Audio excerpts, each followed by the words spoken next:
খালি তেলাওয়াত করলেই হবে না ভাই, এর অর্থটা জানতে হবে। অর্থ না জানলে পরে তেলাওয়াত করলে নেকি হবে না এটা বলি নাই আমি।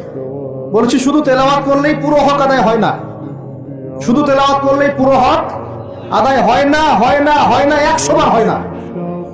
আবার বলতেছি শুনেন ভালো করে, তেলাওয়াত করলে প্রত্যেক হরফে 10 নেকি হয়, কিন্তু শুধু তেলাওয়াত করলেই কোরআনের সম্পূর্ণ হক আদায় কোশ্চিন কালে হয় না। এই যে অর্থগুলো না জানলে আপনি কিভাবে বাস্তবায়ন করবেন, বুঝবেন কিভাবে, কি বলেছেন আল্লাহ কোরআনে? এই যে একটা আয়াত নিয়ে এতগুলো কথা বললাম, আপনারা এখন চোখ খুললো যে সারা বিশ্বে আল্লাহর সার্বভৌমত্ব সোভরেন্টি নাই। এখন আমরা মানুষ একটা প্রতিষ্ঠা করেছি কিছু কিছু জায়গায়, ইল্লা মাশাআল্লাহ, কিছু কিছু জায়গায় আমরা মেনে নিয়েছি যে আল্লাহ পাকের সার্বভৌমত্ব ক্ষমতার অধিকারী। এখন তো এটা মানুষের হাতে উঠে দিয়েছেন।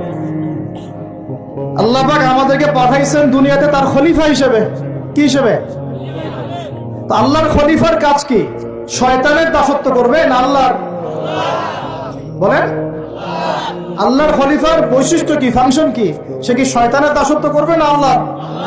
সে কি আল্লাহর বিধান মানবে না শয়তানের? সে কি আল্লাহর সার্বভৌমত্ব মানবে না শয়তানের? তাহলে আমরা আল্লাহ পাকের কয়টা বিধান বাস্তবায়ন করতে পারছি?